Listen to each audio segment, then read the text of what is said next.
going on, ladies and gentlemen? It's the one and only Dog Waters, and I'm back with a very important interview. An interview that I feel is going to be like laying out a whole bunch of knowledge in the Bigfoot community for people. In some senses, people are going to try and make it a controversial interview because people are crazy, and that's just what they do. But before I get into that, I would be wrong if I don't acknowledge God, because I dedicated this business to Him. This is His altar. And so, for a moment, let me start off with prayer. Most gracious Heavenly Father, I wanted to come to you and thank you for the blessings and the gifts that you've given me and equipped me with over my lifetime, to use to help build your kingdom. I wanted to acknowledge you and let everyone know that you are my Lord and Savior Jesus Christ, that this business is dedicated to you, and I say that without any fear or any shame. Thank you for the thousands of people that you've allowed to come unto me and listen to the words that come out of my mouth. And I ask that you watch over, bless, and keep those people and help them, those that are lost, help those that are afraid, and fix the broken hearts that are out there because people are going through tough times right now, Lord. All these things I ask in the name of my Lord and Savior Jesus Christ. Amen. With that being said, ladies and gentlemen, now let me get down to business. So, my guest today is D-Dogs. Now, before y'all get somebody out there goes, D-Dogs had this problem, D-Dogs had that problem. First of all, let me explain something to you. This guy's got more knowledge of Bigfoot than anybody I've ever known. Second of all, I want to say something else to you. If 90% of y'all out there, if the stuff you did wrong was actually made public, man, you would probably shoot yourself in the head. So, we ain't over here being hypocrites. Nobody's perfect on this planet. Everybody makes mistakes. Y'all done heard my story. Y'all know I didn't make mistakes. I was wilding out doing things. So when you come here, baby, you know you're going to get the real deal. You're going to get the truth. Now, if you can't handle the real deal, if you're not a person that's cut from that cloth to where you actually deal with real people, if you're one of those people that think the world is perfect, you perfect, then maybe that's not the place for you, baby. I ain't mad at you. Go ahead on. It's your bad self. Find somewhere else to go. With that being said, D-Dogs, how are you doing this fine day, my brother? How you feeling? I'm very well. I'm glad to be here. Thank you for inviting me. It's always a home away from home. I get to jump over here in your backyard, and I appreciate the invitation. Nah, man, what people don't understand is like, like my backyard is big, but I like leave the gate open for certain people. You know what I'm saying? Like, say, bro, you want to go in the backyard and cook and swim in the pool, go ahead and swim, bro. You know what I'm saying? But that's how I roll. Sometimes you gotta be careful who you let in the yard. You let them swim in your pool, and they think all of a sudden it's their pool, like they paying the rent. And then when you kick them out, they get mad. But it is what it is. D, let's get started on this interview, and I got some questions for you, and I hope you're in the spirit of being open and just talking. I know Absolutely. you. I know you very, very well at this point in time because we've had to spend a lot of time talking. But I don't think these audiences really know you and understand you. So I'm gonna treat you like somebody I don't know, and I'm gonna question you like somebody I don't know, and go back into Okay. some things.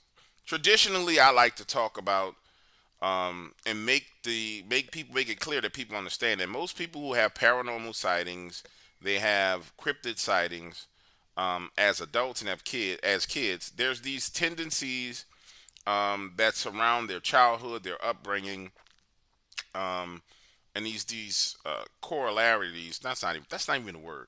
These things that relate, right, from witness to Right. witness. Talk to me a little bit about your childhood, so we can see if it falls in lines with that theory. All right. Well, I grew up in southern Oklahoma. I was blessed to have a mother and a father. I had a really big family, four sisters, uh, there's three boys, including myself.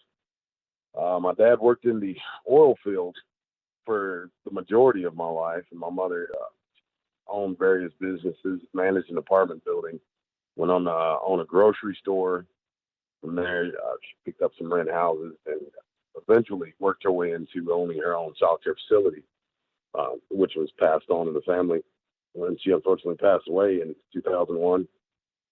But I had a typical Southern Christian upbringing. Uh, she was a Sunday school teacher, which really helped me in my knowledge of the Bible. She actually put me into Christian school um, instead of public school for that reason. She thought it was more important to have an education in the Bible, or to firstly have an education in the Bible, more so than anything secular.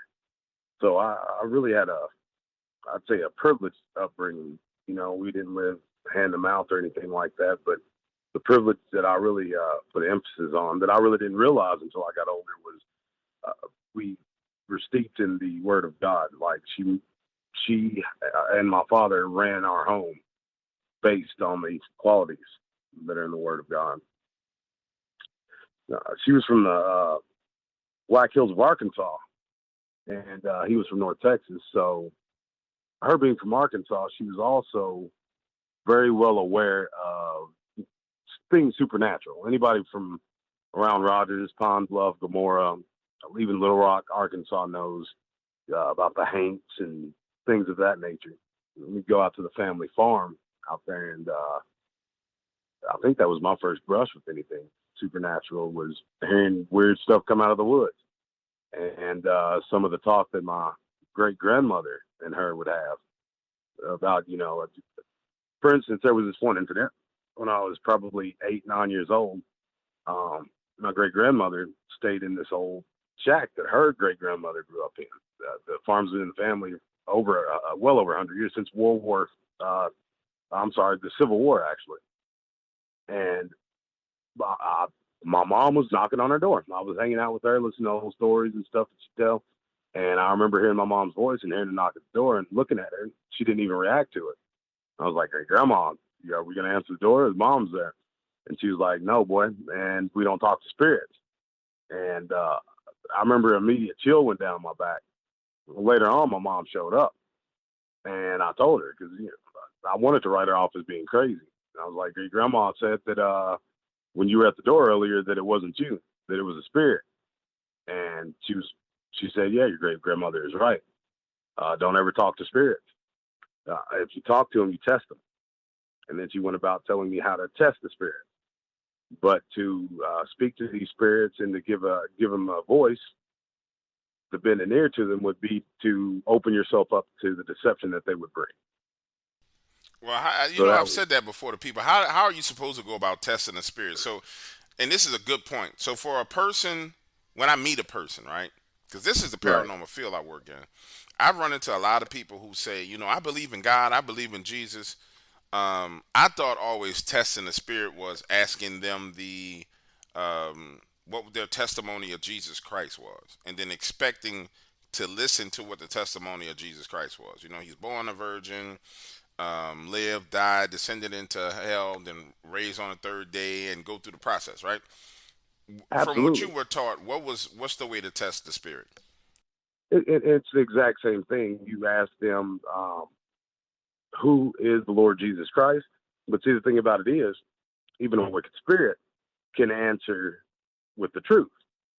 So when they get through all that, you tell them, by the power of the blood and the finished work of our Lord and Savior Jesus Christ, I command you by that to tell me which master you serve. And they'll be compelled. They cannot lie under the power of the finished work at the cross and the power of the blood. They will be forced to tell you. Now, personally, DW, I've never had an occasion to be eyeball to eyeball with the spirit where I didn't, I'll put it this way, where I wasn't using that power to just be done with and be rid of them, to be a co-participant with the Holy Spirit in the alleviation of some poor soul who's opened themselves up to one of these wicked spirits. I've never had to really test them in that sense. But it is good for people to know, because a lot of folks think that, Granny and Pop are knocking cans out of the cupboard and pushing dishes off the table and stuff like that. No, it's not your grandma or your grandpa. It's familiar spirit. So for the folks who would have their doubts, that is a very, very important tool in the arsenal. And man, I'm gonna tell you, it's gotten to the point where, honestly, our generation, not our generations now, I say our generation, is a little bit on the stupid side. Um, And what I mean by that is, I'm serious. I mean, like, when I was a kid, I remember my grandmother telling me stuff like, you never wear another person's clothes, right? Right. Never use another person's comb. Uh, like she used to say stuff that just made all the sense in the world from a spiritual perspective. Like these are certain things you just don't do. You know what I'm saying? You don't Right. do these things because those things end up opening you up to various spirits and things that happen in the spirit realm. And now, if you talk to somebody about those same things, they'll look at you like you're crazy. They really, really will. Unfortunately. Unfortunately. And our parents and grandparents came from that age and from the teaching where they could give that to us organically, like you said, and have it not only make sense, but that be pertinent information for us. We'd be happy to receive it. Like I remember my grandmother on my mom's side sitting there cleaning her brush, her hairbrush. Like she would clean her hairbrush into a bag, like literally clean her hairbrush, take all the hair out of her brush, put it into a bag, wash the brush, take the bag, burn the hair, and then she would Yep. put her brush back up. And I'll be asking her like, why would you do that? Well, you don't want anybody just getting a hold of your hair. And I didn't understand it, but she's like, just don't let people get access to your brushes and your combs. I'm like, okay, well, cool. And it makes sense if you understand the spirit realm. Those are the things that work. All right, so we got D. Doss as a young man comes up in a household, both parents. Things are going pretty well. Is there any time period in your life as a child where you ran into something that you can say it goes from good times to bad times? And is there anything paranormal that's related to those bad times? Because there's most often we find where people things are going well, then something gets off track, and then that's when they really start having their true first paranormal encounters. Did you experience anything like that? Well, I'd had little miniature, I guess you could call them miniature. No event that originates in the spirit realm is really going to be small or minor or miniature. It's all significant, really. But the most significant is when my mother got sick. She got pancreatic cancer when I was, I believe, 14 years old, uh, and she fought it. She fought it far past what the doctors said she would, and she was really that glue that held the whole family together.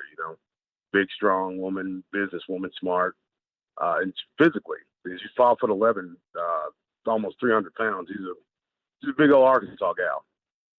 But I remember when she got sick, it just started fracturing the entire family. And this family that was held together with love, the word, started kind of falling apart. But around that time, and I think I may have told you this in private, but around that time, for anybody who's had a family member that went through cancer, the treatments that they go through are just as hellish as sometimes the sickness itself. And I got to see this large frame, bigger than life woman dwindle down to practically nothing within a year's time. And she couldn't hold down food. And I remember about 9 months in this, which they only gave her 6 months to live, and she looked like she started, turning around. She started getting better. Uh, One morning, I woke up to her a couple of rooms away, vomiting up her food, and I couldn't bear it. I prayed that if she's that sick, she has, above anybody I know, done the work of the kingdom, and just bring her home. Let her be at peace. Heal her body. Let her be at peace. And I went back to sleep. Well, I was woken up by a phone call. This is back in the day when there was house phones and whatnot. And I was woken up by a phone call by my dad that said, "You need to get up to the hospital right now. Your mom's not going to make it. You got to get here." And in between that time, though, the most important part of this is right before I got that phone call, I saw a figure that was made of white. and it was awesome. By awesome, I mean it was almost scary, but there was no fear with it whatsoever. And as I was able to focus in on this being, I was dragged out of it by the phone call. So uh, I honestly do believe that the Lord heard my plea with an open heart and knew how bad she was suffering. Yeah, I tell you, the commonality. That's the word I was looking for earlier. I don't know what's going on sometimes with my vocabulary. It's like words on the tip of my tongue and they won't come out. The commonality, bro, amongst witnesses is there's always something that goes on at a very early age. It's either a loss or a significant trauma. And a significant trauma can be a loss of a family member, but sometimes it's way worse than that. And I'm not going to talk about those things. But it's almost Yeah, as if you're forced to operate in the spirit realm, and then that forced operation leads you to where you see other things. All right, so let's fast forward a little bit. When was the very first time you saw a Bigfoot or a creature in the woods? How did that happen? I don't even know that. I talk to you a lot. When was the very yeah. first time? Hindsight's always 2020, and I would say it was back in 2015 down there at Brown Springs. But in subsequent time, we talk about an incident that happened when I was 16 years old. This is about a year and a half removed from when my mother passed away. And there have been other things like as far as supernatural stuff goes, but we can come back to that. One of my best friends in the world, Jason Ned, um, he's still a good friend of mine. We don't have an occasion to hang out like we used to, but people get old and get families. Uh, Jason Ned's great uncle was named Buster Ned. Now, anybody in Oklahoma, especially of Choctaw or even Chickasaw tribes, knows that Buster Ned's considered Oklahoma's last great medicine man. He kept up the Choctaw boarding school here in town, which taught the traditional ways of their tribes and their customs. And he was an old school medicine man. Now, Buster Ned after this land and went to the Yellow Hills. And anybody who knows what the Yellow Hills is knows it's haunted, super duper haunted. Wow, going things, look, people walking out in the middle of the road, disappearing. There's a certain bridge out there that you get to that they end up tearing down because every time a car would touch it, their battery would turn off. You'd have to go and mess with the connections to your battery for it to even come back on. And as a matter of fact, I call her my second mama. Jason's mom said that his dad, this incident happened to him, and he gets to this bridge. The battery goes out, but he sees something in the woods, and without even really saying anything to her, he kind of goes into the tree line. And she said he wasn't ever really the same since. He was more quiet, more reserved. But anyways, Buster Ned has this land out in the Yellow Hills.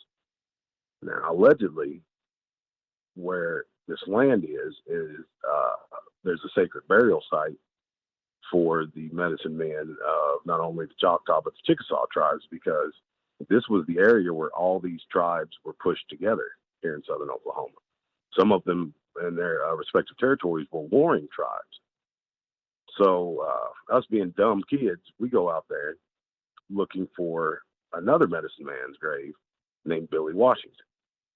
Billy Washington, if some of you guys used to watch old Robert Stack on Unsolved Mysteries, he was featured on Unsolved Mysteries because he went down to the downtown Ardmore photo lab in 1908, somewhere around in there, and took a picture. And these photos, they have props like little flowers and, chairs and stuff like that. There was a bench next to him. Well, when this picture developed, on this bench, there looked to be a little monkey man, for lack of a better word. It was like a half monkey, half man looking thing with ceremonial native garb on, like the headdress, the almost ceremonial gown or whatever it's called. And it was, I'm not even going to say the native name. Technically, according to their traditions, you're not even supposed to talk about it if you see it. Because if you see it and you talk about it, it'll come back to you.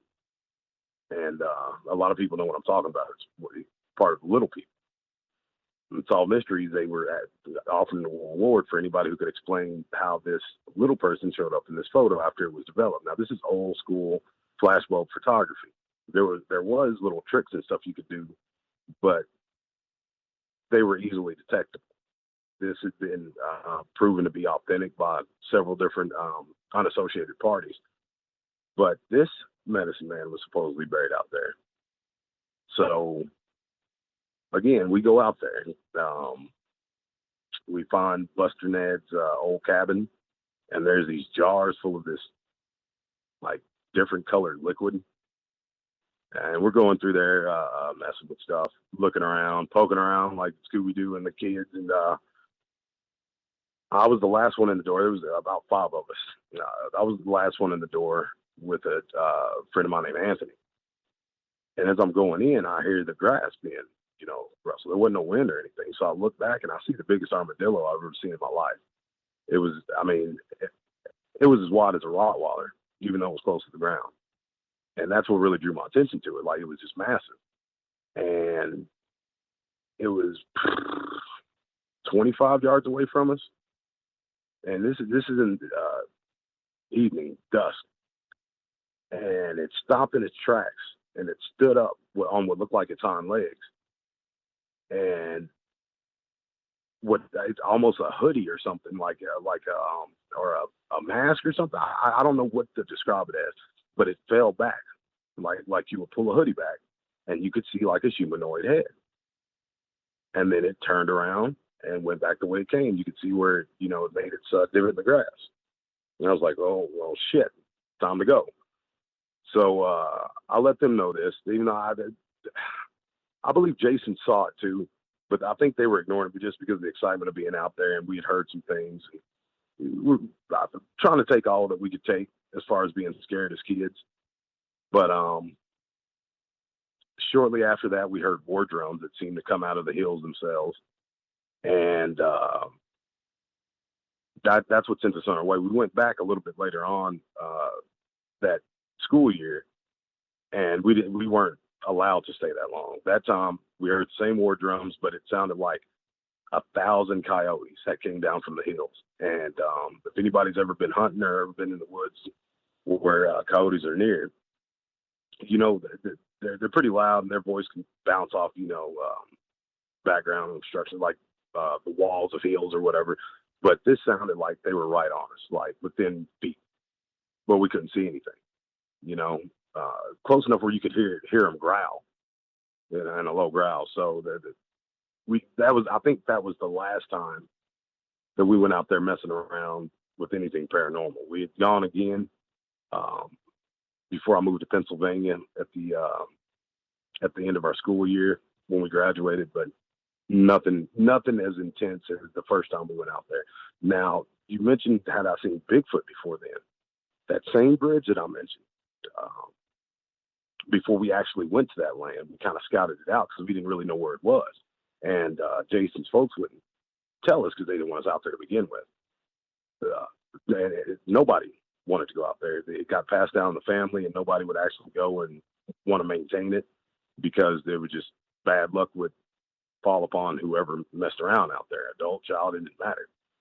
So for whatever reason, somebody got the idea of following this trail that was underneath that bridge. Well, I'm not that dumb. So I'll say, hey, I'm going to be lookout. And me and this gentleman named Firmino Vila, we stay on top of the bridge. And we're watching these other fools down there, poking around, trying to get down this trail. And all of a sudden, one of them yells, and all of them take off running back up to the top of the bridge. And, you see your buddy running, and he ain't saying nothing to you. You don't sit and inquire too much. You run after. Yeah, you take off running. You ain't waiting. Yeah. You're gone. Yeah, absolutely. Get some yonder. So we get back in there, and my friend Brandon, who's 6'6", he was 6'6" at the time. He had his back to everybody else. Jason said that he saw a black figure walk up behind Brandon that was at least a foot taller than him. And I remember we had a discussion one day. He was like, D, with that creek that runs off there, off the river, and with everything that you've done with your research down on the Red River, I think that may have been one of those creatures that came up behind Brandon. And I mean, all the elements are there. You know what I mean? A flowing waterway, old native land, histories of hauntings and strange goings on, people seeing things in the woods, from ghosts to everything else. You hear this in almost every cryptid encounter. It's always surrounded by these other things. Folks may not know it or they may not tell it, but those are elements. In every case that I've seen, whether they mention it or not, those elements are there. The sort of um, ghost, UFO, lights in the woods, old native burial ground stuff. It's all a big mishmash. So I think that would be my first encounter with anything as far as like a cryptid, if you could even call it that.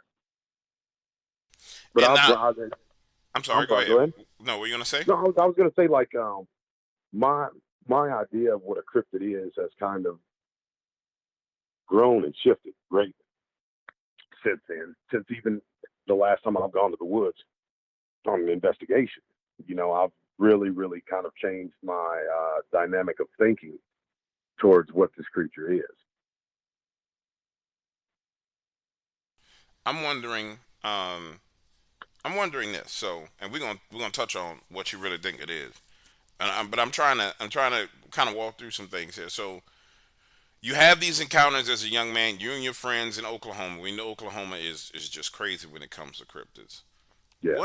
What brought you to the point to where you decided to be on YouTube? This is a question I never asked. What actually provoked you to start doing a YouTube channel when you started doing the BDRP? What brought you to that point where you figured, okay, I know enough about this to where I need to start going on YouTube and talking about it?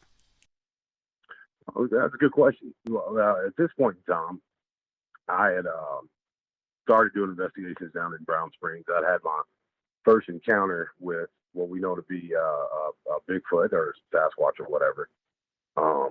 And Kirk Stokes and I had taken, he was a phenomenal field investigator, one of the best, if not the best, Dogman investigator there he is or ever was. I mean, he's gotten closer than anybody that I can think of, to the point where, well, I don't want to tell tales out of school, but to the point where he's on multiple occasions. Um, he'd really taken an interest in me, and we become really good friends. And he started kind of hipping me to how certain people have a gift, if you want to call it that, or a certain energy or vibrational frequency, however you want to put it, that gives them kind of an advantage or disadvantage in some people's view of getting close to these things, and not so much getting close, but drawing them out, bringing their curiosity to a peak, to the point where you almost become their human. Like they just have an innate interest in you, no matter where you are, no matter where you go, and these creatures are. So what got me on YouTube was the fact that, not knowing anything, just being a blank canvas, I'd go on Facebook and look, and there'd be these groups, and I'd be like, okay, well, I'm not crazy. Not only are there other people seeing this stuff, but they're documenting, building their own communities. So I did the whole Facebook thing and saw that it was there was a lot of nepotism there, and I was like, well, I'm not about all that. So Kurt kind of pushed me into starting a YouTube channel, which he was my co-host for the first couple of shows, which were as ghetto as be. I was holding the phone with him up to some recorder I think I borrowed from my daughter. I forget what it was, like one of those things you sing into, karaoke type thing. But but, but yeah, that was my first foray into YouTube, and it was a mess. But I really just wanted people to see what I was seeing out there, to understand that it was real, and if they saw it, then they're nowhere near crazy, because I was having multiple encounters. Like 8 out of 10 times I would go out, I would hear or see something definitive, and then I started getting the patterns down, where I would know where they are and when they're there, almost to the point of why they were there. And I got that, but it wasn't until I came into a realization of these things aren't necessarily some sort of a lost hominid or a missing link to us, or whatever anybody wants to call No, that's cool. That's cool because I remember when I remember when you first came on YouTube, it was crazy because I had did an interview with somebody, and I get a call from one of the people that was helping me with my PR, and she's like, "Did you do an interview with such and such the other night?" I'm like, "Nah, I was out of town. I ain't do nothing. What's going on?" I could have swore that you were on the interview. They had a guy who sounded like you. I said, "So they got another black guy in the crypto world, and everybody think he sound like me?" Is that what I was like? Yeah, Is that what right. you're saying?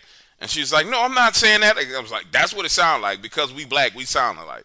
And she's like, "No, stop being a jerk." And I'm like, "All right, let me go listen." And I forgot who's. I think you did Britton song or somebody like that, and it was a good interview. And then from there, you kind of took off and went off and did your own Right. thing. And it's always a good thing. I've always liked the content you created, and I the appreciate that. I've always thought it was kind of unfair where people start doing these comparisons.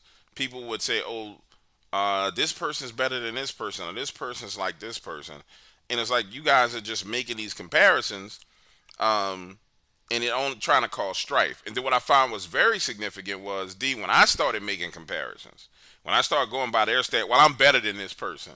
Oh, you can't say you're better than someone. I'm like, wait, wait. So you can compare me to Standards that someone. they put up. Yeah, but Yeah. but then when I say okay, I'm better by your standards, I'm better. Oh no, I'm like, you know what? Let me leave it alone, man. People Well, be, it's different then. yeah, it's different, bro. People be bugging out. I'm like, whatever. I'm done. I'm all the way done. Good, you guys got the point. Leave me alone. Go all the way the hell away from me and just leave me alone. So, all right. So, um, you And you see, like I'd heard I went back to school. I gone through my second little stint of college. I was really excited about that, and that's around the time that I started the field investigation. And I listened to jazz music when I did my homework, and I listened to these creepy pastas, and I just let them play through. And I remember hearing your voice with the siege at Lockett Ranch, and I was like, man, this dude's legit. This is kind of some scary shit. And I didn't think too much of it because it was so it was almost like melodic jazz music. You know what I mean? The story was being told as I'm doing. It's usually math. You know what I mean? Because the algebra part of any schooling was always terrible for me. But and then I'd hear people say, "Oh, well, you sound like Dark Waters." I was like, "Where do I know that name from?" And I'm like, "I don't sound like this. I don't sound like this dude. This dude sounds professional. I'm a stammering country boy. You know what I mean?" Like, but that they would draw the comparisons, which was uh, super flattering for me. You know, being as green as a blade of grass on YouTube. nah, bro, it's crazy how people draw the comparisons.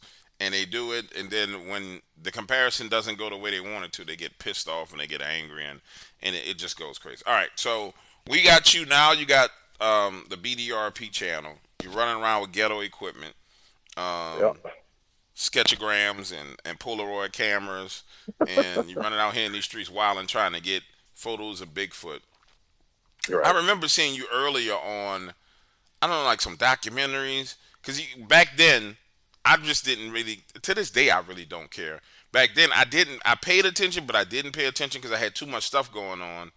But I would take glimpses at people. Like at this point in time, you know how my mind works. Like if you Right. get my attention, then I'll pay attention to you. You know what I'm saying? But if you don't get my attention, I'm not paying attention. So I remember like going over, checking on, see what's going on. Okay, and I saw you doing something like Carry On and a couple other guys, and then I go back to doing what I'm doing. And then the next time I looked, it was like, okay, the dogs has got like 10,000 subscribers. That's awesome. You know what I'm saying? I go back to Mhm. doing what I'm doing. The next time I look, it's like he got 15,000. That's cool. Okay, boom, go back to doing what I'm doing. Um, I thought it was very, very cool that you were growing at such a rapid pace. And Right. it was clearly obvious that you had something to offer to the audience. I remember those AM shows. It's like you used to do some like crazy, retarded, late at night shows. Yeah. Um, I'm like, yo, Yeah. why this dude not The sleep? AM subscriber show. Yep. That I did that specifically for the subscribers because like that I was a night owl. You know, then I know now what caused it because I was, and I'll let your audience know, I was afraid to go to sleep because I was falling asleep paralysis. At the time, I was having these sleeping problems that I had to go to Dallas and do a sleep, what they call a sleep study, which was, if anybody's ever done that, it's hell. They put you under lights and you got to sleep, but it's, I mean, it's the most uncomfortable, like situation to sleep in. but I was getting sleep paralysis that you could set your watch to. At the same time, dealing with crazy supernatural, so-called poltergeist activity in our home. So, yeah, I was barely sleeping, and I know there was a bunch of night owls, and it would be the same 13 to 30 some odd people. And I said, well, I'm just going to do a show for y'all where I'll just talk about whatever pops in my mind to talk about. And that's what it was. We talk about, like, I'm a big fan of military history and presidential history and stuff like that. We covered the gambit. But yeah, those shows became ridiculous. So I actually got rid of them because I was like, man, this is nuts. But as far as the algorithm was concerned, it was something that you fed the algorithm, and that algorithm is kind of funny when it comes to YouTube. It kind of serves as its own god, and it wants you to feed it what it wants, and that blood that it wants to be fed is your time and your attention, and then it rewards you with a little bit of money at the end. And then if you don't do what it wants you to do, it says, "Oh no, you're not worshiping me enough. I need more. I need more attention. I'm not giving you the money." All right, so we on BDRP. What would you say is the most significant investigation that you did? Now, pause. Let me say this, ladies and gentlemen. The BDRP, the old BDRP channel, was stolen, and all the videos taken down. That's verifiable. So if you're looking for the old BDRP, it's not there. It was stolen. The phone that controlled it was stolen.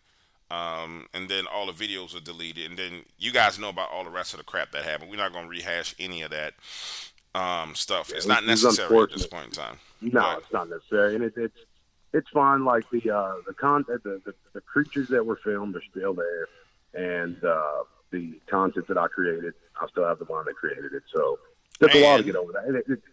We putting cameras back out there. Absolutely, yeah. And the thing about it is, and this is something else I've never really told anybody.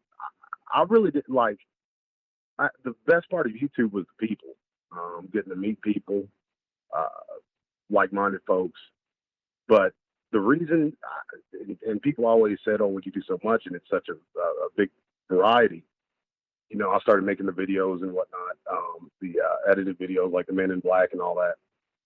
I did that because I got really bored with YouTube, and I had to keep it fun. If it wasn't fun, I wouldn't do it. There would be no need to. So I expanded past while still doing the field investigations and stuff. Started going into other elements throughout the channel, and that's what kept it fresh for me, and I think for the audience as well. But the most significant, I'm glad you asked that, because I don't get to talk about this one very much, and folks can say what they want to about this gentleman, but we conducted both of our teams, which my team was me. We did a real investigation into a real missing person.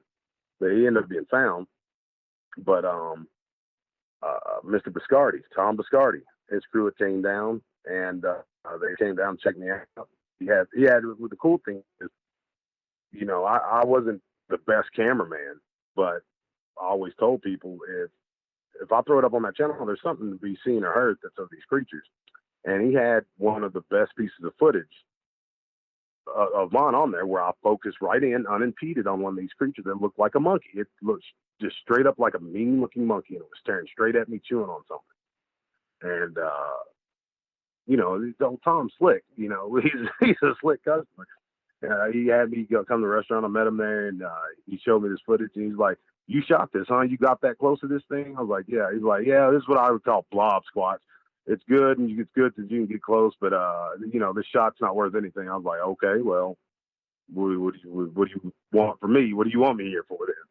And he had me going with his team on this investigation right across from my research area, and I credit him to this day for it because he expanded my knowledge of my own research area. I've been dealing with the females and the basically the children and the young adult creatures. Right across the river is where the men folk were, is where the males were. What? And that's where they'd hunt. Yes, sir. And I mean, like, he took me into their hunting grounds. And in their hunting grounds, there was this guy who made what he kept calling a deer blind, but it was a tree house. I mean, this guy, he came in, I don't want to get ahead of myself, but he came into this area. It was a hunter, and he built, for all intents and purposes, a tree house. that he made did use for a tree blind. He slept in it and whatnot. And it went that the first night he kind of checked out the area and built the tree house. The second night he put up a couple of cameras and put out bait. And the third night he actively started hunting. Well, on that third night he actively started hunting. When he went back to his tree house, he saw from 3 different areas glowing red eyes. And they were watching them, popping in and out, watching them. All of a sudden, simultaneously, they rushed the treehouse. And this thing was 8 feet off the ground at least. I mean, this guy, he knew what he was doing. He had to be strong to, like, carry all this stuff up there. But this thing's 8 feet off the ground. They start slapping the side of it, slapping it so hard they're slapping it apart. The only way he could get out was the entrance. That's the only place that they weren't. So he jumps out and takes off running, right? And you can tell that he hit the bottom rung. He missed every last one of them except the bottom one, which broke it in half. And this is like thick boat art. I mean, so, you know, that's not easily broken. And he left a bag full of bullets. And the only thing he took was his rifle. He left like $1,000 cell phone, these expensive cams that he can get to put up, and his thermals. And he took off. Well, when they brought me up to speed on that, I was like, I wish I never came out here. This dude is dead. We're trampling on police evidence. There's no way, because we hiked 2.5 miles in there over arduous ground. You know what I'm saying? There's no way this dude outran 3 of these things for 2.5 miles. Jesse Owens on his best day couldn't. I was like, right. Okay, so you brought me into probably an active murder investigation where we're sullying evidence and we're probably going to be brought up on charges. But I didn't think about him coming in on the river. He had brought all the supplies in on the river, so he made a beeline for that boat, which would have turned that 2.5 miles into a 20-yard sprint, right? Well, the hunter that brought Biscardi's attention to this whole scene actually caught up with the guy. And he's my age, so, I mean, in Southern Oklahoma, we either face each other in baseball or wrestling or football or something. Everybody knows everybody. Either that or they know about each other's family, and you go from there. But the guy, he was mad that they found him. And the hunter was talking to him. He's like, hey, I know this guy named D-Doss. He knows exactly what these creatures are. He'll believe you. Would you talk to him? He's like, I don't want to talk to nobody, and I didn't want you finding me. And I don't know what you mean, creatures. These things are effing monsters. You know, just not to quote him directly, but he said they're effing monsters and devils. He said when he was being chased, those things came on him, and they were growling and biting like pieces of the wood off. And you could see it in the film that we took in the aftermath. It looked like a shark that was taking little chunks out of it. And this guy had baling wire, the natural wood that was around. He brought some planks of wood. But he said the only thing he could do is grab his gun and take off running. So he took off running towards his boat, and he could feel the ground shake when they were chasing him. And he could hear them. They were talking to each other. And they were like, get him, get him, get him. And but he said he was sobbing trying to get to the boat. And when he finally got there, he said they were on the bank just looking at him with those glowing red eyes. And it traumatized the guy. He said, I'll never go hunting again. I'll never pick up a rifle again. And that broke my heart for the guy. You know, I hate when these things shift a man out of what he normally does. You know what I'm saying? There's something not right to me about that. But turns out the guy was all right. But the most significant thing about that whole investigation, I learned so much about these creatures, so much about my own research area. But the most significant thing I learned is that bag of bullets I was telling you he left behind. Uh-huh. When Biscardi and his crew showed up, they took an initial video. They showed the bullets, you know, just a throwaway thing, just kind of showing what was in the area. When I got there, the very next night, that bag of bullets was replaced with wood chips. They put their hand in that bag, took out the bullets, and put in wood chips.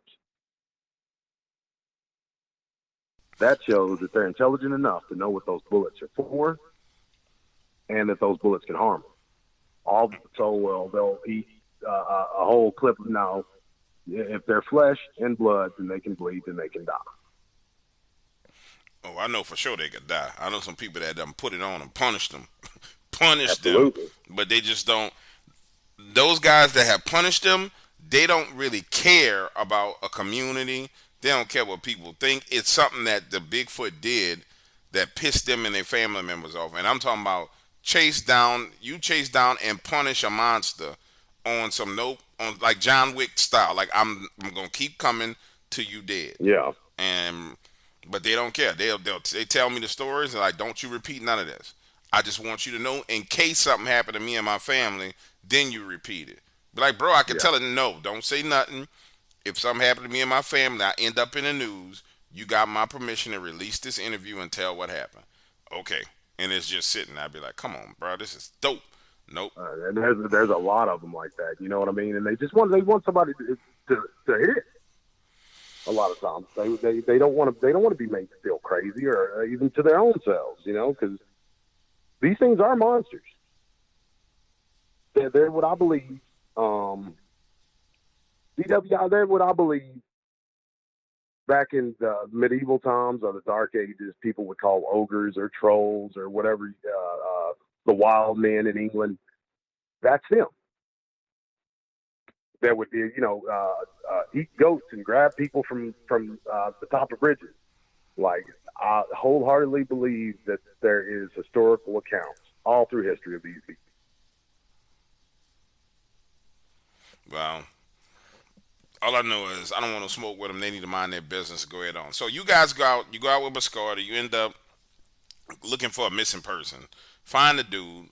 Did you ever interview that guy? Or you just talked to him in person? No, he didn't want nothing to do. He didn't want nothing to do with nobody. He was mad that hunter tracked him down. Like he was mad about it. He thought that incident was behind him. And he closed the door on that. You know what I mean? Like he didn't want anything to do with nothing or nobody. Yeah, he just wanted to put that out his memory. Yeah, and every time that they call it a creature or Bigfoot, he said the dude cussed him out. He's like, you don't know what I saw. I didn't see no creature, no Bigfoot. I saw a monster. It was a devil. It was a monster. It had glowing red eyes, and like he put an emphasis on it, like these things are monsters. And I found it very strange that he would call it the old school KJV devil. Like KJV doesn't have demon in it. Yeah, it'll have unclean spirit. In most modern translations, that's replaced with demon, the overarching, what it's supposed to be. But he called it a devil. And you hear these places where these things are found, like Devil's Cove or Devil's this or Devil's that. That's what the old frontiersmen would call these things as well. And I always found that fascinating that organically, having had such a arduous and close and scary experience with these things, that was the first thing that he naturally kind of assigned to it, that it was a devil. And I mean, you get something 8 feet tall, chasing, get him. Well, I had so that as many experiences up to that point as I'd had down in Brown Springs with these creatures, that one always stuck with me. And it kind of brought because I kind of went through the gambit of what these things are and all that kind of stuff, because like Brown Springs particularly, like they seem to have some sort of an affinity for me. And I hate to say it, but I almost got spoiled because I could take anybody in there and they could have an experience. You know what I'm saying? So like I was in a real weird type of situation where there was predictability behind an encounter. Like I tell somebody straight up, I could tell by the time of day, by the weather, and just kind of driving into the area that you're going to see one. I tell them you're going to see one today. So when you do, don't do this or this or. And for the longest, I told people not to bring guns just because of that fact. And that, I mean, if you allow yourself to be vulnerable to them, for whatever reason, they will show themselves in. Like they know that what they are to us and what they come across as. It's like the old Indian said, or Native Americans. I'm sorry, I'm from Southern Oklahoma. I'm not politically correct. I call Native folks Indians. And they call themselves that down here, so I don't really feel bad for saying it. But it's like the old Indian said when I would go and listen to the stories of my friend Jason. They respect courage.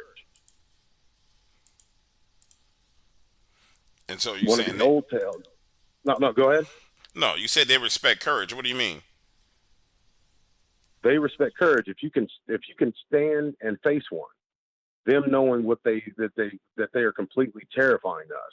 And I don't believe it's just simply terror. I believe that like our mind, something happens to our mind. We are set up to know and understand certain types of fauna. You know what I mean? Certain types of animals. And we have like almost a catalog that we can refer back to in our minds. The anatomical build of this creature is like nothing like anything else. They're like us, but they're not like us. Their eyes are wider, further apart. Their mouths are wider. Their shoulders are far broader than ours. The thickness of their chests and what I'm going to guess is like the largeness of their organs. They're almost like a caricature. They're just like they're not like anything else. They're unreal. And I don't believe that when we initially see one, I don't believe our mind has anything to revert back to as far as it being, oh, well, this is a type of monkey, or this is a type of human, or this. So it almost goes into some sort of a shock upon seeing it. And that's where you see a lot of people say, oh, well, I was just frozen in place, because their minds, it's almost like somebody pulled the cord out of the wall on a computer and you're plugging it back in, waiting that slow wait for it to reboot. You don't know what you're looking at and you're in shock. Now that makes sense. That makes perfect sense in the world, because I know just based on what I heard, I was in shock. If I would have seen something, I probably lost my damn mind. You know what I'm saying? Yeah, no I kidding. probably lost my damn mind. A lot of people did. I did it there for a minute. I lost my mind by the fact that I wasn't afraid of it. I didn't feel fear. There's only been one occasion that I can think of where I did, but that was my main thing. Like, I wasn't afraid of it. And I know now why that is, and it didn't have anything to do with me being brave or anything like that, or trying to display courage. It was spiritual. God does not give us a spirit of fear. Oh no, I'm with you. I've been trying to. It's hard for people to really understand, and that's why I'm going to formulate it into something that's easily digestible. Because when I first started coming to the revelation that certain behavior patterns, people were literally worshiping these things by the way they were behaving, I was like, hold on. And it really dawned on me when I had my conflict with Vic Cundiff. It really dawned on me, because I would sit there and I was like, hold on, bro.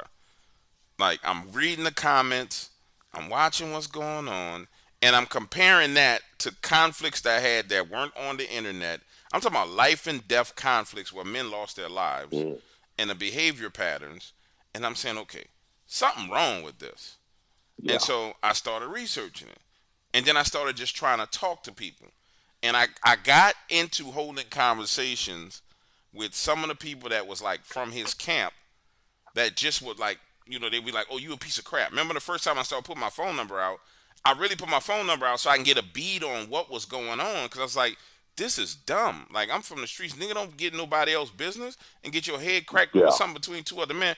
Bro, when I start talking to people and I'm like listening, and it was like, well, you think, one person said, well, you represent Dogman in the wrong way because you say this.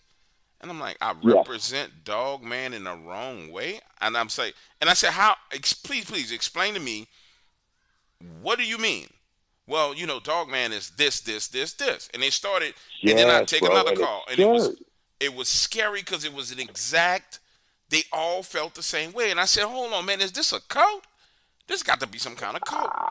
And then I went back, bro, it was crazy.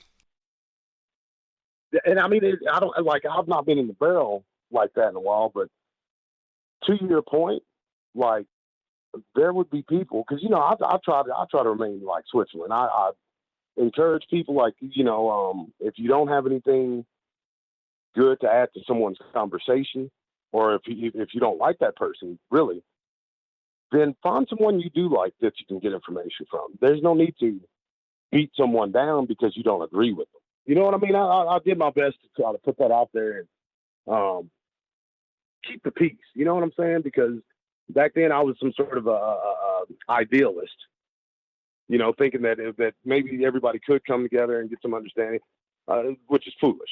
But because these people have these zealous ideas, and it's almost like a church. That's the only thing I can compare it to is religion. You're absolutely right. That they would have these overarching ideas about the creatures themselves that they would subscribe to, and whatever it was they subscribed to, there was always a preacher for that pulpit. You know what I'm saying? There would always be a public figure who said, "Yep, it's this way and this way only." And if anybody says any different, well, then you know what they are, and they would go based on that. You know what I mean? And they would have recruits like old boy, same one. Some of his people came over with me, not having really anything to do with a lot of people. Because if you notice, bro, back in the day, I didn't really mess with a lot of folks in the Bigfoot community for that simple fact. Like I didn't want all that riffraff, really. So I'd hang out with the narrators and just subscribers, regular folks. Like that's who I related to anyway. But they would try to like. The only word I could think of is recruit. And they'd be like, yeah, you get close to these creatures, so you know the truth of it. Don't you think X, Y, and Z? And since you think X, Y, and Z, wouldn't you want to? I'm like, hold on, wait a minute. Like, I'm a man. Like, I'm not trying to, put my gas behind anybody else's wagon. Like, relax. Everything's fine. I don't need to be on anybody's team for them to be. And it was just real. It was real weird. You know what I mean? It felt weird. It made me feel weird to even entertain conversations like that. You know what I'm saying? Like, because it was almost like recruiting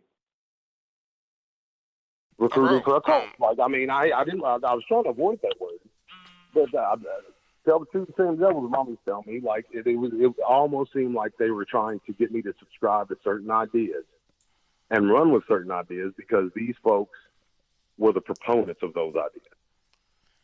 Yep, and it was just that though, dude. It's something spiritual to it, and when I started saying that it was something spiritual to it, then the attacks got worse, and then I realized, okay, there's definitely a spirit behind the topic of Dogman. So then I laid off of that person in that group because I had already been smashed, thrashing, and going ham with them. So then I laid off the person in the group, and then I was like, okay, let me go figure out what's up with this spirit and what it is. Boy, when that started coming into reality of what it was, and I don't think I've ever discussed what it is publicly. I may have alluded to it. I said, come on, man, you got to be kidding me. And I was like, this is crazy. Nobody, and people didn't know. I think I told some of the members on the website, because there were certain things I would do, like these member videos, and I would tell the members, but I was like, you know what, I'm going to tell y'all this why y'all got to be careful listening to this. Don't listen to this when you go to bed at night. And then I just started explaining things, but I guess the best way to put it is this. You can't tell people what to do and what not to do because they do the opposite, right? So sometimes it's just better to explain people through stories what they should do. And so I started taking the stories of people who had the craziest encounters based on kind of idolizing Dogman and just showing what happens when you do it. And then people was like, holy crap. And the truth came out. But I'm not going to sit here and tell you, when I try to say, look, don't idolize this thing, they'll know you don't know what you're talking about. And there were other talking points that were popping up. And I was like, wait, so somebody's actually countering my talking points on this? And that's when I realized, okay, something weird is going on. Because there's active counter talking points. Like, talking points are something that's, people put thought process into it. They sit down and actually think about, okay, if he says this, we're going to respond by saying this. And I'm sitting watching, like, people with real active counter talking points. I said, you know what, I'm done with this. Which is a wicked thing because you're showing the spiritual condition of not only let's not say origin, but at least where the spirit of all this, the field, especially Dogman. And I was told not to, at the very beginning, I was told just to be careful talking about Dogman. And me being me, like, I was like, man, I'm going to tell people the truth regardless. What do you mean be careful? I'm not going to tread around a subject just because you say so. Like, if it comes up, I'm going to tell the truth about it, and that's it. But with the Dogman thing especially, it exists in Bigfoot, but with Dogman, there was this fever Yeah, it was Like like the this fever. trepidation, like you supposed to be afraid. Yes, Hmm. absolutely. And if you're not afraid, and that's the thing I think that got me, because I was all about telling folks, you don't need to be afraid. And back then, I was going through this transition myself in my faith growing exponentially. And I didn't let a lot of people know that there wasn't one time that I went into those woods that I didn't hit my knees beforehand. And I hint around at it. I tell them, hey, I'm not out there alone, even when I am, and this, that, and the other thing, until I just finally was blatant about it. But if they're, and I'll say it right now because it's truth. In my opinion, it's truth. With the Dogman subject, no matter what the origin of this thing is, it, as far as the subject, has become a wicked demon infested thing. Like, and I always use the example of this.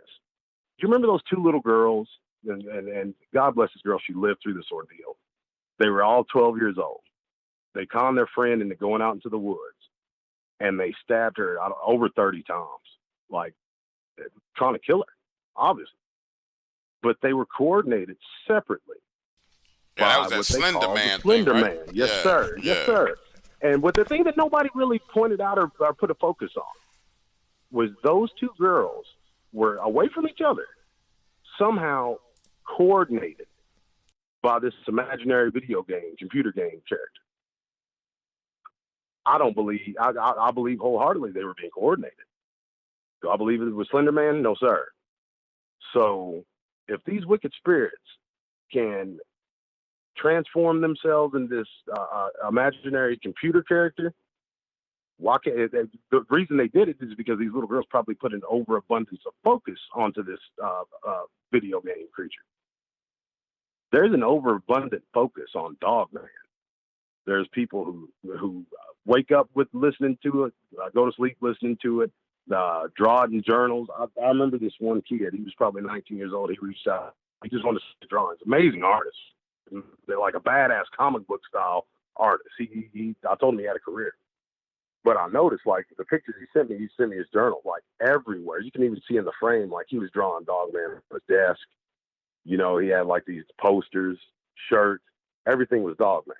Now, it's not like back in the day when, you read Marvel Comics, you had a Captain America shirt, maybe an action figure stuffed under somewhere. It wasn't like that. It was almost like that he had. And that I hate if I can. I don't think I did, but I mean, I hate if I contributed towards anything like that because that's an way open door, open barn door for these things to come in and bring deception. No, I'm with you, and And I believe that's what were. They were deceptive. I think I'm not saying everybody, but I think a lot of people are under some sort of deception in the Dogman field. Well, I'll tell you where I'm at with it. When I realized it, I started exposing the Dogman trap because so for content creators, there's the Dogman trap. If you notice, if you take a piece of content and you put it out, um, and it pertains to Dogman, you get all these views, right? And so you get Mm-hmm. to the point to where you get these views, and that views equals to dollars. So what Mm-hmm. ends up happening is because of the fanaticism of that subject, like you get rewarded for perpetuating that subject, right? Um, it's more of a reward for doing a Dogman video than it is for doing a Bigfoot video. So what happens is whatever it is behind that, it it's smart because it decided to say, okay, I know how to get myself the prevalence. Let me reward everybody with views and likes and everything else on this subject to where, okay, I get to a seat of prominence in a position of prominence. And so it's a trap. And I started experimenting with the Yeah. trap. I would go and do like a bunch of Dogman videos and see what the revenue would be for 30 days. And then I would do nothing on Dogman. And some days I would just do, some months I would just do nothing at all just to see. And then I would go back and I'll do Dogman mixed with this and then see. And I was sitting there playing with the formula saying, okay, I know this, there's a certain amount of this that has to be in this equation to get X amount of result, but this is not about to be my priority. But by then I had already got known for a Dogman. But it took a while for me to Yeah. actually get to the point where I was like, okay, now I understand what's going on. So now I'll just be like, people ask me on interviews, Bro, you gonna talk about Dogman? No, I don't want to talk about Dogman. And I just be like, okay, you want to know the truth? It's demonic, it's interdimensional, it's legal, and it respects dominion. Like if you understand that you have dominion over your property, and you like, yo, don't bring your behind on my property. This is mine. I own it. You don't have a right to be here. They don't go. If you don't understand the spiritual aspects of Mm, dominion and all these different things, then they're gonna run amok over you and run roughshod over you. And period, that's all you need to know. And I get people saying, well, or do you think they're spirits or they're demons? I'm like, they can do whatever the hell they want to do because they're probably something special like a fallen angel. Because they can come in your house and manifest in your house. They can be outside of your house leaving footprints all over the ground. It's not really complicated, bro, at all. But people no, make it complicated for money. we make it complicated. Yep. And the thing is, like, I don't know of anybody who did it before, but I did this one show, and we're just chopping up like we're doing right now, and I made the link that, hey, poltergeists that throw stuff around in people's kitchen. Who's to say that that's just in someone's home? Why can't it be in the woods instead of dishes? Why can't it be a stone? How people get these rocks thrown at them about Bigfoot, they turn around and can't see anything. Maybe there's nothing there to see. Maybe it wasn't Bigfoot throwing that stone. And when we start thinking outside of these boxes and these thought patterns that have been set before us, because it's like people pretend to be scientific. And I say pretend, there's a lot of good people like that are real scientists that try to add some sort of a scientific application, but they end up falling short because you can't explain the spiritual through scientific means, in my opinion. Um, and I know somebody's going to say something about quantum mechanics and the quantum field and all that kind of stuff. That is science's way of trying to explain the spirit world, but they're not doing a very good job of it because whatever experiment they're trying to do at CERN, according to them, still hasn't worked. So when the people that came before us, the narrators, storytellers, field investigators, cryptozoologists, they all set parameters that if you stray outside of that, then the community will kind of look at you as a rebel. And even if you find something tangible from outside the parameter, they're not going to accept it. So it's almost like, and it's a pseudoscience. So it's folks are going to accept what they want to accept from who they want to accept it from. And that's why, like, I come with the truth that I've known and doing this since 2015, from my first experience and what I've learned from that. And I kind of alluded to it earlier, but there is that very spiritual element to this. So much so that I don't believe that anyone's had an encounter with one of these things where there wasn't certain elements in place beforehand. Oh no, bro. It's real easy. Watch this. All right, so if you and I walking down the street, right, and we see a bad guy, Mm-hmm. and I use the term bad guy from what we use in our combative training because we just call him bad guy. It could be black bad guy, white bad guy, don't matter. It's a bad guy because it's a personality type. It's a spirit that's on that person. You can sense it. Before Yeah. anybody's attacked by a bad guy, they have what? A bad feeling. 90% of people who've been a victim of crime, outside of a person who's an idiot who's got their head in their cell phone, they've had a bad feeling when they saw the person, right? And Right. when it's a human being, it's a bad feeling. When they're out in the woods and that's not even just relegated to the woods, when it's just dealing with Bigfoot and Dogman, particularly Dogman, it's fear. It's a full blown spirit of fear that comes on them to the point to where they're like, okay, I'm afraid, even though I don't see anything, what the hell is going on? And so if Mm-hmm. the first thing you get hit with is fear, and I mean like a strong sense of fear, bro, come on. Like think about it. If you ever been in the woods and let's say you had a bobcat or a lion or a mountain lion or something like that looking at you, you felt like something was looking at you, right? You didn't Yes, feel sir. deathly afraid. These people feel like, hold on, something's looking at me. Now I feel deathly afraid. So, I mean, when you go to the rest of the story from there, bro, you know it's something evil because it puts you in Yes. fear on the offset. The first thing that happens is it puts you in fear before you even see it, before you smell it. You afraid, bro. Yeah, and it's not a fear that's controllable or a fear that starts from the inside out because a lot of times fear is our reaction to our environment or something we're seeing or hearing. That's all well and fine. That's originating in us. based from us. It's our reaction to whatever's taking place in the environment around us. This is I'll hit it real brief because I've told it before.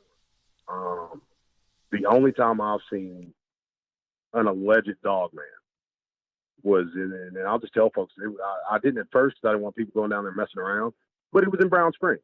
It was in a part of Brown Springs that I don't normally go to. And when I say Brown Springs, people go to the cemetery, but that's Brown Springs for folks who ain't from Southern Oklahoma. That entire road is called Brown Springs Road. So the entire road on the south side where the river is Brown Springs. So if folks have gone down there, I can't find his research area, you won't, because it's as easy as it is to get to. It's a little bit too easy and it's too obvious, so you won't find it. Anyways, it was this different area, and I never really felt comfortable in this area. So this is me pushing this lack of fear that I had.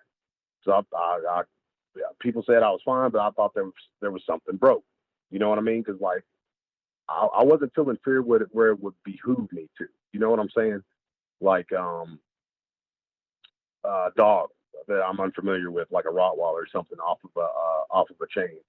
There would be even a little minuscule fear there. You know what I'm saying? And that's a healthy amount of fear. I didn't even feel fear from that. I didn't feel like this animal would do anything to me. So I was like, man, something's going on with me. So I went to this area where I was unfamiliar, where I was unfamiliar with the surroundings, where I always felt like I wasn't supposed to be there. And I went there at night. And I went through my normal routine. I let down the windows, smoked a stogie, and kind of took in the environment. Well, all of a sudden, it was like a light switch flipped, and it was just upon me, this feeling. And it was this feeling of dread and fear and sadness and ugliness. I mean, I was injected with it. And that's when I seen this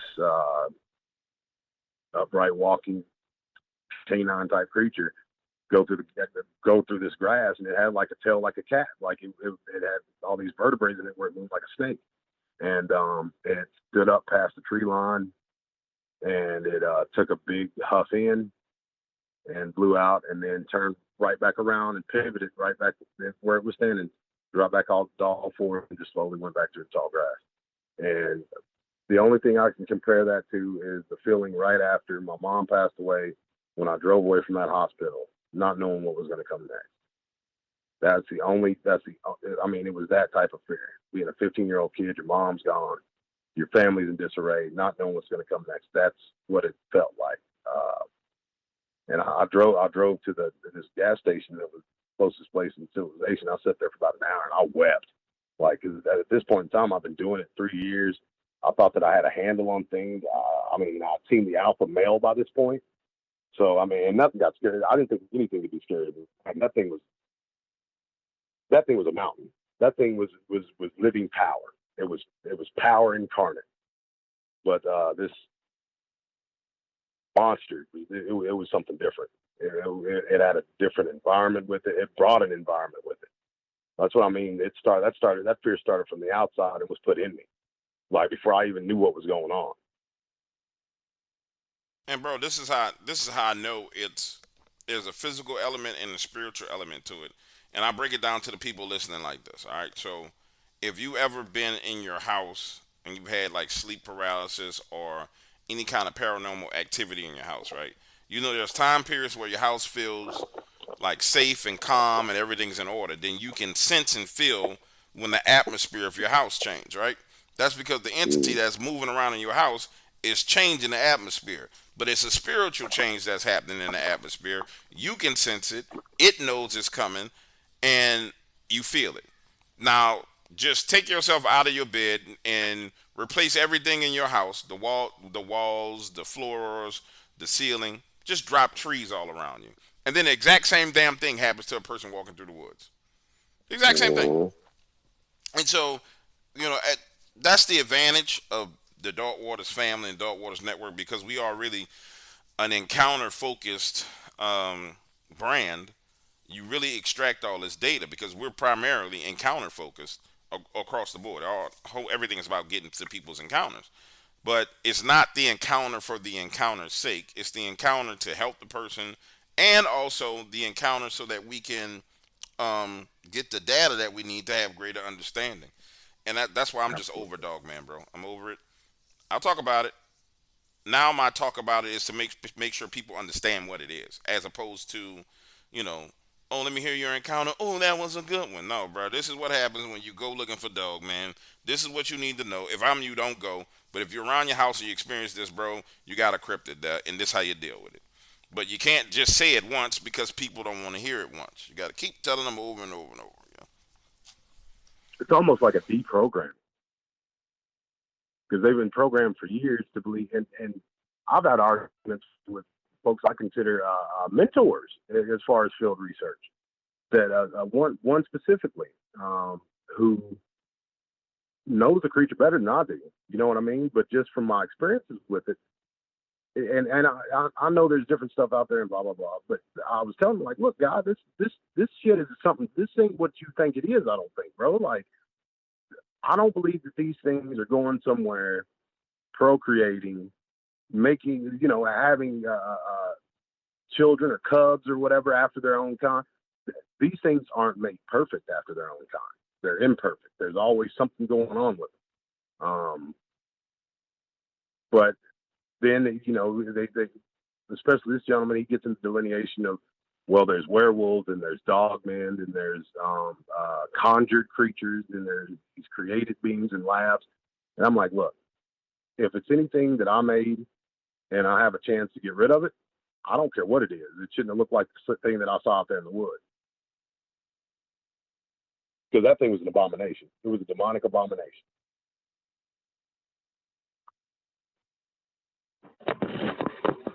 All I can tell you is, bro, my that's why I always leave myself room to change my opinion on it, because I've been growing in the understanding of it. And what really turned the corner for me was like, bro, it's too much. I got to run a phone calls of people who having dogman sightings like in places that just didn't make sense. But I'm talking to them and they definitely saw something. So it's like, all right, some of this is an exaggeration, but a lot of this is true. And I'm like, all right, why is this in this location? Why are you literally in a downtown condo? Why are you literally a Mm-hmm. block off a canal street in New Orleans? It don't make no sense for you to be in downtown New Orleans. You know what I'm saying? Why are you literally 2 blocks off St. Charles, off the Mardi Gras route? Somebody seeing a damn dog, man. I'm like, that don't make no sense. And these are stories I never put out because these are stories that are a part of kind of the my data sample. So it's like I don't want to put that out there because then what's gonna happen is other people are gonna start creating content based on it, and then now it just skews all the samples because I'm listening trying to find something similar to what's going on, and it's just like, man, that don't make no sense. It just don't make no sense. Something's wrong here. Something's wrong. And then I got to the point where there was a family that had some issues, and I said, "How about you guys go try this? Go take some railroad spikes, bring them in the house, consecrate them to Jesus Christ." I said, "This is what I want you to do. Then go drive those stakes on the four corners of your property, and then go inside and pray these prayers and ask God to build a hedge of protection for you, and ask Him to send angels, and ask Him to do these things, and then call me back and let me know what happened." Man, that lady called me back, and she said, "James, I have not slept like that in 5 years." She said it seems as almost if all the area around, like we're in a bubble. She's like, now don't get me wrong. When I'm driving up the road to get to my house, before I get in my bubble, oh no, it feels like something trying to eat me alive. But the minute I get in my bubble, in my driveway, she's like, I can sit outside at night and smoke a cigarette now if I want to. I can barbecue grill at night and not feel like I'm afraid. I said, yeah, because they understand that that's your land and you have dominion over that land. Period. And once I figured that out, I was like, all right, bro, that's spiritual. That's spiritual 101. And so Yeah. it is what it There's is. no other explanation for it. You're absolutely right. And it is very astute of you and really mature of you to I mean, you've been doing it for a while. You've been giving people the real, whether they want to hear it or not, because that's the right thing to do. And I respect and admire you for that. But people do need to be made aware that, and I'm not necessarily convinced that there isn't and I know that's for people who have heard me before, that's going from one spectrum to another by saying that I'm not totally convinced that there's not a physical creature out there, because I used to be a proponent that of both sides. I'd say that there is the ethereal creature and the physical creature. The ethereal creature being the one that's disappearing and reappearing and turning into orbs and all that rest of that stuff. I didn't know where to put that, so I'd attribute it to what it sounded like it was, something spiritual. But what I was seeing in Brown Springs was physical creatures. I'd seen dookie, hair, footprints, but I really wasn't taking into account the true spiritual nature of things, even from my upbringing in the church, in the Bible. Angels could transform from a spiritual creature, an invisible being in the ether, to a physical being at their own whim. That was a power that they had innately in them, which brought me to a pretty heavy-duty conclusion about these creatures that I got a peace with. I never did have a peace with anything like them being a missing link or an unknown, unverified hominid that was around at the same time as Cro-Magnon, or that. None of that made sense to me, because these things were monsters. They weren't built like any. If anybody, people saying that have never seen one. There's no doubt in my mind. People trying to compare them to us they've never seen one. There's no doubt in my mind, because they're not us and they're not monkeys. There's something else. There's something different. So when I came to that conclusion that they are, and it circled right back around to where I based my knowledge at the very beginning, back with the Indians used to say, that the ancient, Native American tribes, that they had 1 foot in and 1 foot out, that they were some sort of a gatekeeper for the spirit world. It made sense. This thing, like the alpha male that I saw, easily 12 feet tall, at least 5 feet wide. This thing was cartoonishly monstrous, made of muscle. Where did it go? Where did it come from? You know what I'm saying? Like, how did these things just pop up the alpha female? When the gentleman came down trying to poke holes in what I was putting out there when I first started on YouTube, the 4 knocks, which I don't believe they're tree knocks, because these were as loud as shotgun blasts, but they were what people attributed to being tree knocks. Now, there was 4 of them, and the atmosphere immediately changed. I guess let me start over, and I'll just tell you the story if I could. There's this gentleman, and he actually joined my team for a little while. He came out to Brown, or he plastered his number all over the channel. And I'm like, man, if somebody prank calls this dude or his wife, like, they're going to come back looking to hang me. So I take his number down off of every video I could find, and I call him. And he says, hey, I'm down here at Brown Springs right now, and I grew up down here. And I used to come down here barefoot when I was a kid, and I never seen anything that you said was down here. I'm like, okay, well, that's cool. Sorry, But he was like, well, why don't you come down? It's me and, my daughter and my brother-in-law. And I talked to him for another minute. So, it's only a couple of miles down the road. I was staying in North Texas at the time, right on the Red River. So I went up there and met him, and he was friendly enough, but everything that I was showing him that can be attributed to these creatures, he did his best to poke a hole in. And I didn't really understand why. I'm sorry. It was the only time I've ever been angry in this area. The only time in over 5 years. I'd show him an abandoned nest. He said, oh, well, this could be from the Riverwash stuff. I'm like, bro, this is the Highland. Like, how could it be from this? No, it's not. This stuff was placed here. And it was placed here, in a specific way. This is a nest.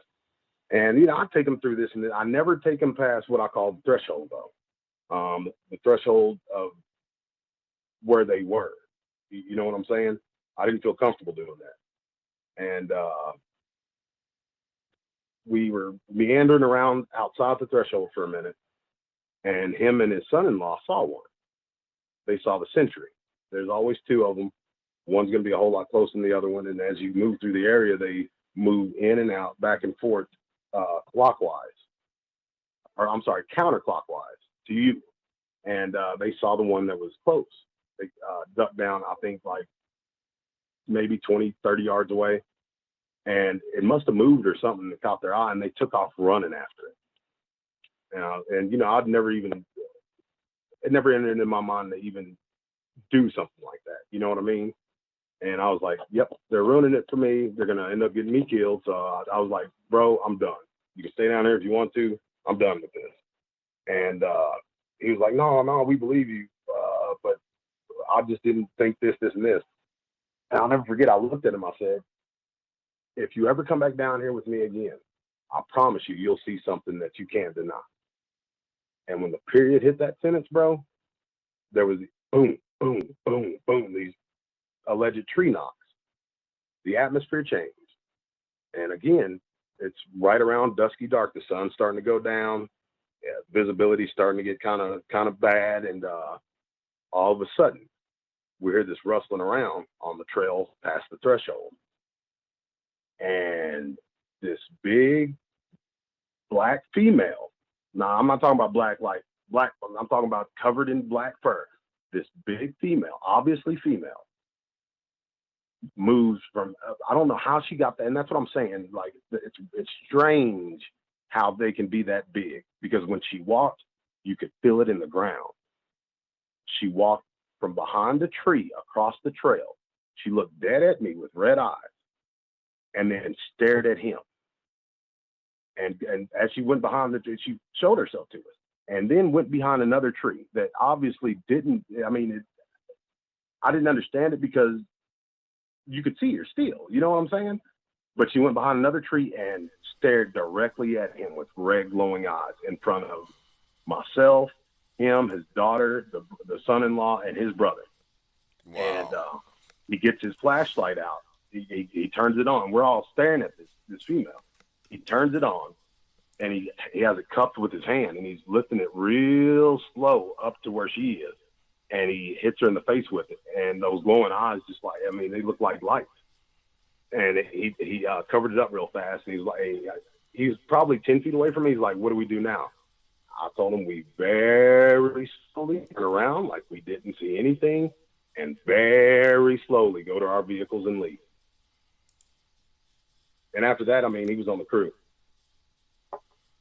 And it turns out he wasn't trying to test me. He was testing me in a way to see like how legit I was, because he had an encounter on the Red River a little bit further down in a town called Leon in this cabin when he was a kid. He had ran away from home because he was having some problems with his family, his parents, and he stayed in this abandoned cabin, which is still, he took me to this cabin. And the man, like, I had to take him out of the cabin as he was telling his story, because he was tearing up, man. You could see the frog in his throat.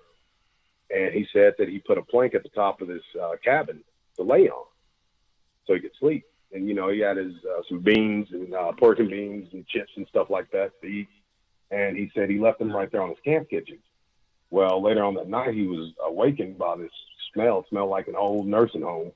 And he said he saw a big female. She didn't have hair on her face or hair on her chest, but hair everywhere else. And she was old. You could tell she was old. Her skin was all sagging. She had like the sagging breasts of an old woman, but she was about 6.5 to 7 feet tall. And she came in, she was wheezing, he said. And he said he was terrified. And he watched her rummage through his stuff and eat the rest of the pork and beans that were in a can, and try to get into the other ones, but she couldn't. And she took something else and then just left. But he said he was so scared that he thought his heart was going to come out of his chest. He pissed himself.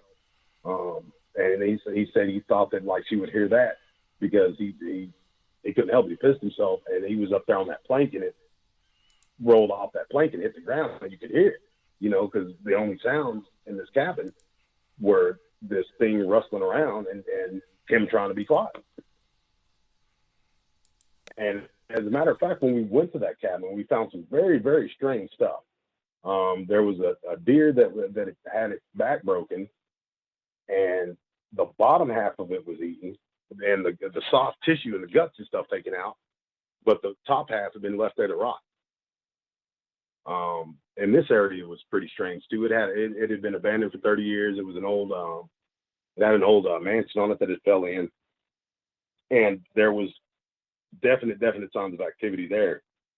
He wanted to go back at that night, but I forget what had happened.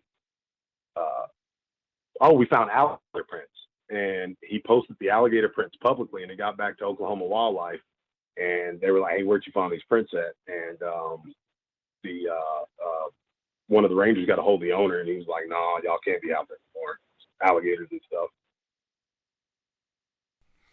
What? For real? Yes, sir. And this is west of bro. This is west of I-35. Wow. So that's one of the first things we found because we kind of worked like almost a perimeter. We worked from the outside all the way around. Well, not all the way around the property. This is a lot of property, but we covered a good chunk of it. We worked from the outside in, and we found this print. And I mean, I thought it was like some sort of a bird print at first because I'm an Okie. Like I'm not. I don't have occasion to. I've been to Louisiana. I have a kinfolk there, but I never really studied alligator prints or anything like that. But we later on.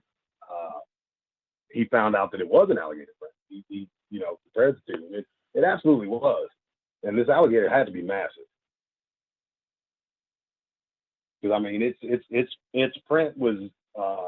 I'm a pretty big dude. Its print was about as big as my hand, and it looked. We thought it was some sort of a bird that had drugged like one of these big catfish up on the land or something because it had these drag marks. But no, it was an alligator that was dragging its belly. Bro, that's crazy. So y'all out there running around with monsters and alligators. Yes, sir. Oh, that's not the first. That's not that wasn't the last time that I ran into an alligator. Barry Brown Construction. Man, that guy would if I hiked 30 miles into the woods, he'd hike 30 miles right there next to me. I mean, this guy was a stud. But we went on the in the Brown Springs one time, and we went about 3.5 miles in, 3 miles in, something like that, and then we left out on the beach. Like so, we made a big horseshoe. Um, Anyways, there was this log floating in the water. I wasn't paying attention to it, but I seen those same prints. It didn't immediately spark in my mind until that log turned into a bunch of bubbles and just sank into the water. And I was like, "Oh, okay, alligator, get away from the water." But those prints, the interesting thing about that is those prints were all up and down the beach, and it's this part where nobody's going to fish, nobody's going to swim. Um, there looked like little kid footprints chasing this thing. So we were looking at it, and of course it didn't spark in my mind until this so-called log floated down it. These adolescent squatch were being watched, and we found the footprints from where they were being watched. One of the adults was in the tree line. We found where it had kind of squatted down and where it was eating these berries with this hard center.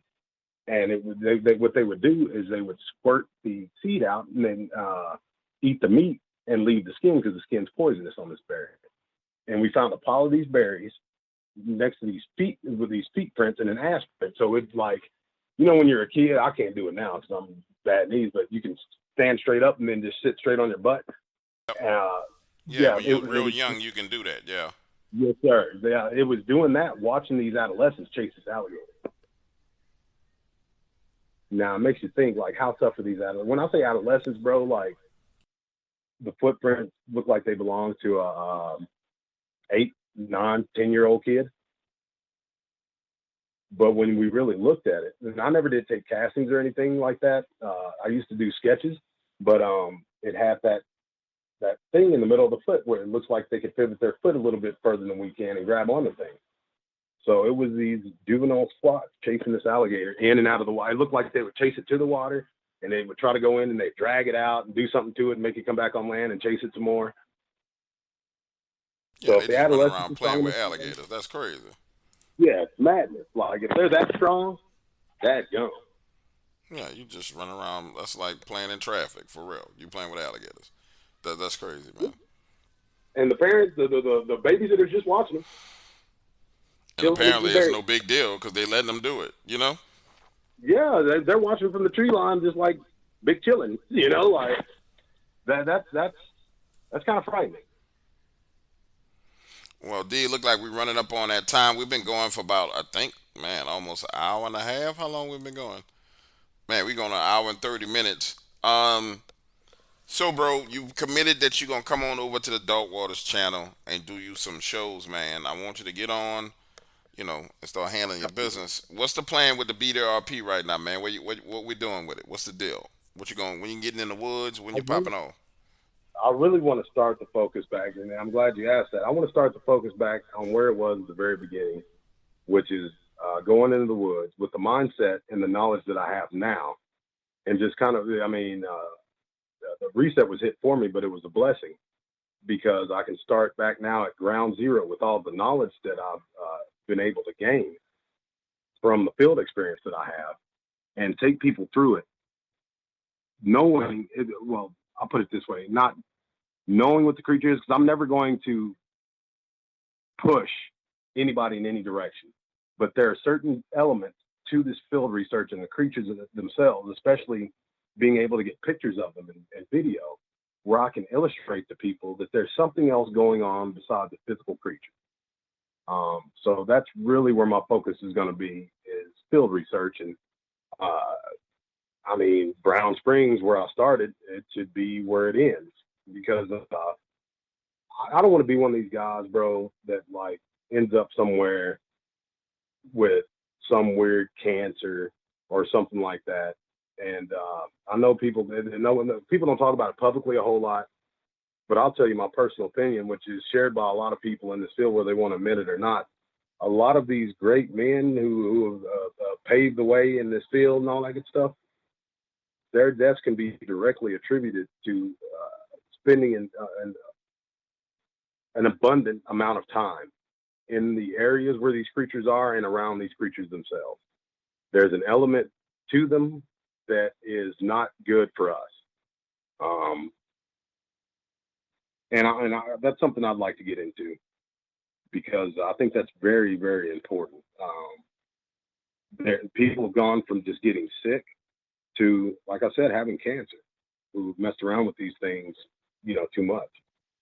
So I do have a clear start and end that I want to achieve. So yeah, and I appreciate you opening up your family and your channel and all that stuff to me for that. Well, nope. That's what we gonna do, baby. And to talk about that cancer stuff, bro, that came to my. I'll tell you a quick story about that. That came to me from one of the hoodoo or voodoo witches down here. I went down there to discuss something with her, and we were talking about what I do. And she said, James, she said, you really got to be careful. She said, because a lot of the people, she said, I'm seeing a lot of people in the field that you in, they get cancer, and they get cancer multiple times. And I was like, why? And she was like, I'm not sure. She's like, those people get a lot of cancer. She's like, you're talking to people who have cancer now. And I'm like, well, who? And she predicted somebody's cancer before their cancer. Before I knew about the cancer, she told me about the cancer. Then, like 3 months later, the person said, man, I got cancer, blah, blah, blah, blah, blah. And I'm like, okay, this is crazy. What's with this cancer in this community? But the commonality is they were all field researchers. You know what I'm saying? They Yeah, all were constantly going out into the field. And yeah, that's not good. And I can tell you straight up, like I've been sick on one occasion that I can attribute to um, being out, and this is when I was going almost daily to this area, and yeah, like I'd become real ill, like overnight. And the longer I stayed away from that, from the field research, the better I felt. But the real scary thing is, and I'll let this be my ending statement, is it's field researchers, yes, but it's also people who cover this primarily as their main subject. And I've seen that as well. I don't believe in coincidence, happenstance, or chance. And there are certain elements that certain people have covered. And but anyways, yeah, I'll just leave it at that. yep, I know that as well. But that's the nature of the game. And that's on a spiritual. When you deal in just in the spiritual realm, because if you make money off the spiritual realm, then really you're dealing in spiritual exchanges all the time, and people don't understand this. It's the reason why you'll see hoodoo practitioners and voodoo practitioners, the females, the reason why you see them covering their head because their hair turns gray. You know what I'm saying? It's so I'm not gonna go into all that. That's way too deep for this interview, and people don't need to know all that.